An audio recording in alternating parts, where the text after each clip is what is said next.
keetitti baattee yaa abbaa gammachiis an hedduu naa taate arraati gammachiisu hedduu sirraa gammaddi. Allahu akbar. Kana bar Ustaaz Abbaa Gammachiis markaza Ibnu Abbaas irraa bakka bu'ee markaza kana guddisuuf markaza kana tajaajiluuf waa hedduudha ta'ee barattoonni markaza akka hin harcaane ustaazni nu biran jiru ja'anii akka qalbiin cabne Ustaaz Abbaa Gammachiis kunoo if kennanii markaza Ibnu Abbaas tajaajilaa jiranii an Ustaaz Abbaa Gammachiis hedduudha naa ta'e shanyii isaa tanaatu shanyii jaalatan ta'e yaa Ustaaz Abbaa Gammachiis jaalalloo eessa jirta onneti ya walakka san keessa sente qubata bakka ummu walaloo sawayna jala fudata. Allahu akbar. Kana bar me sponsora teenyaani wal isin barsiisa miyyo qashti qushumme haalli isaa behe haalli isii beheessa sponsorri teenya arraa rabbii tolche carraa sponsora teenya me madaggeeffadhu wahin si dubbadhaa sirri qalbifadhu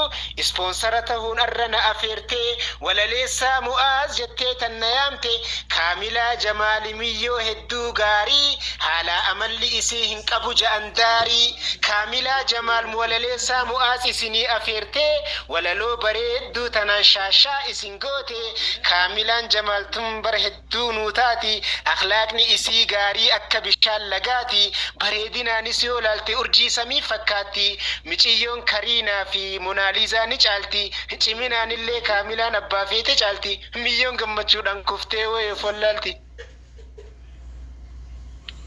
الله أكبر. galatoomii sponsora teenya yaa kaamilaa qaali anis kennaa kan kee fideen jira laali amiirota markaza maqaa isaanii kaasa dhangaa walalootiin itti dhangalaasa amirri markaza sabboontuu arsiitii bar sabboontuun arsii markaza kana keessatti gahee guddaa qabdi markaza kana guddisuuf hedduudha lafaati waa'ee sabboontuu arsiitiin isinii odeessaa amma sabboontuuttiin takka walaleessaa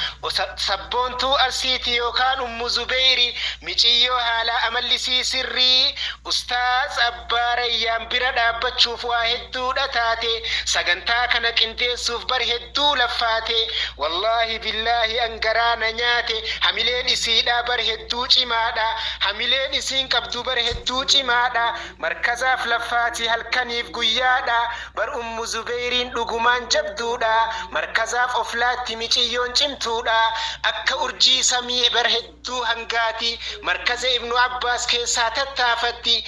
sagantaa kana keessatti bar hedduu lafaate guyyaa arraa kanaaf waa hedduu